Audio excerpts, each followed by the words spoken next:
rukun, dan penerapannya. Semoga dengan adanya video pembelajaran ini, teman-teman dapat memahami konsep murabahah ini. Oh teman-teman, nah jadi sebelum kita membahas lebih dalam tentang murabahah, maka kita harus membahas dulu pengertiannya.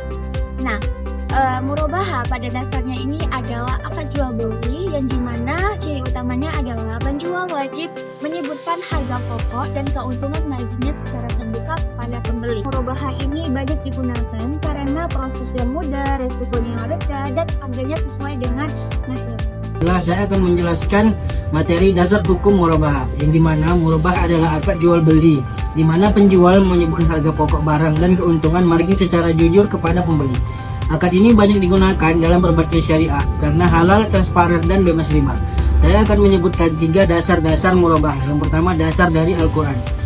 Di dalam Al-Quran disebutkan Al-Quran surah Al-Baqarah ayat 275, yang dimana wa halallahu al-bai'a wa harrama riba, yang artinya Allah menghalalkan jual beli dan mengharamkan riba.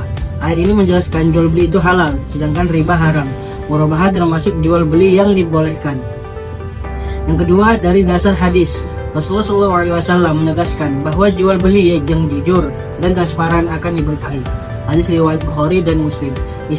Islam melarang segala bentuk penipuan dan tindakan yang merugikan dalam transaksi. Hadis riwayat Ibnu Majah. Dan yang ketiga, dari regulasi Indonesia, Undang-Undang Nomor 21 Tahun 2008 tentang Perbankan Syariah, Komplikasi Hukum Ekonomi Syariah, Peraturan dan Fatwa DSN MUI tentang murabahah. Jadi kesimpulannya, murabahah adalah akad jual beli yang sah menurut syariah dan hukum negara dengan prinsip kejujuran, keterbukaan, dan tanpa riba. Murabahah menjadi salah satu akad utama dalam praktik ekonomi dan perbankan syariah. Di sini akan membahas tentang rukun dan syarat murabahah. Murabahah adalah akad jual beli yang keabsahannya ditentukan oleh terpenuhinya rukun dan syarat. Dari sisi rukun, murabahah harus melibatkan penjual dan pembeli.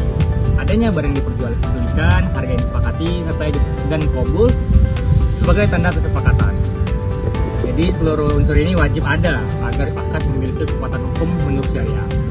Selain rukun, terdapat beberapa syarat yang harus dipenuhi. Pertama, pihak yang berakad harus cakap hukum dan melakukan transaksi atas dasar kerelaan tanpa paksaan, dan kejelasan peran antara penjual dan pembeli menjadi syarat dasar agar akad berjalan secara sah.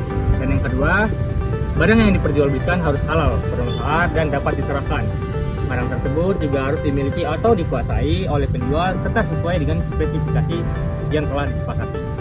Dan yang ketiga, dari sisi akad, ijab dan qabul harus jelas, jalan, dan tidak mengandung syarat yang menimbulkan ketidakpastian. Akad murabahah harus langsung tuntas sebagai akad jual beli, bukan janji yang bergantung pada keadaan di masa depan. Dan yang terakhir, syarat harga menegaskan bahwa harga jual terdiri dari harga pokok ditambah keuntungan yang disepakati sejak awal. Harga ini bersifat tetap dan tidak boleh berubah selama masa pembayaran. Jadi harus transparansi harga menjadi ciri utama murabahah, sehingga keuntungan diperoleh secara sah melalui jual beli dan bukan melalui unsur riba. Di sini saya akan menjelaskan mekanisme akad murabahah. Yang pertama itu, nasabah mengajukan permintaan barang. Nasabah menyampaikan kebutuhan barang pada lembaga keuangan syariah, misalnya ingin membelikan motor dan atau bahan baku usaha. Yang kedua, bank menilai kelayakan. Bank menilai kemampuan bayar nasabah serta memasukkan barang yang dimilikan halal dan sesuai syariat. Dan yang ketiga, bank membeli barang dari penjual.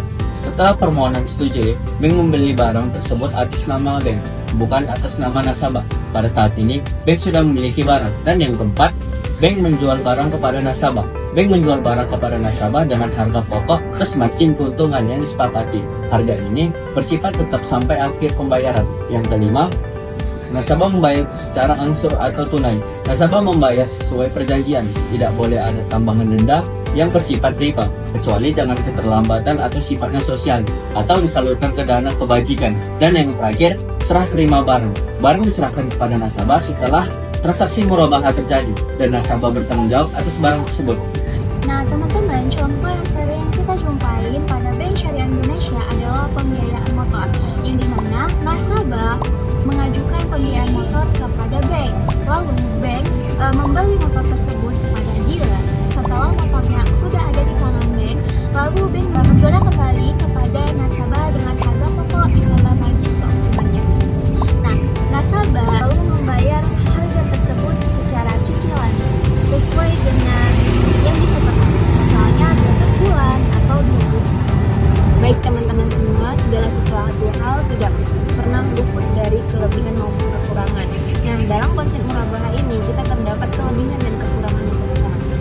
kelebihannya terlebih dahulu. Kelebihan dari konsep murabahah ini yang pertama adalah transparansi harga, di mana segala sesuatu oleh nasabah dan para penjual itu menyebutkan harganya secara langsung di awal transaksi. Yang kedua, kepastian margin dan pembayaran. Nah, karena konsep murabahah dijual beli ini, para pembeli dan para penjual itu harus menetapkan marginnya. Jadi marginnya tetap ya teman-teman. Dan yang ketiga adalah risiko lebih rendah bagi lembaga keuangan. Jadi lembaga keuangan ini akan memiliki poin plus di lembaga keuangan. Yang terakhir, karena ini memang konsep murabahah di mana terjadi di bank syariah, otomatis ini mengenai syariat Islam, syariat syariah, dan menghindari riba. Kekurangannya dari konsep murabahah ini teman-teman, yang pertama, risiko moral hazard bagi nasabah. Yang kedua, dia sering dikatakan mirip dengan praktik kredit konvensional. Dan yang ketiga, dia kurang fleksibel nih untuk dibandingkan dengan akad bagi hasil. Dan yang keempat, dia lebih cocok untuk barang nyata, bukan jasa ya teman-teman. Itu sih dari kekurangan konsep murabahah bank. Nah, adapun kesimpulan dari murabahah ini teman-teman, kesimpulannya bahwasannya murabahah merupakan akad jual beli yang halal dan banyak digunakan dalam praktik keuangan syariah. Dan dasar hukumnya, dalil-dalilnya berasal dari Al-Quran, hadis, ijma ulama, serta fatwa DSN MUI ini teman-teman, yang memberikan ketentuan teknis pelaksanaannya bagaimana, tata caranya bagaimana, dan hukum-hukumnya bagaimana. Dengan prinsip kejujuran, transparansi harga, dan bebas riba, murabahah menjadi instrumen penting dalam mewujudkan sistem ekonomi syariah yang adil dan berlandaskan syariah. Nah, itu saja kesimpulannya. Kami kelompok 8 izin pamit undur diri. Wassalamualaikum warahmatullahi wabarakatuh.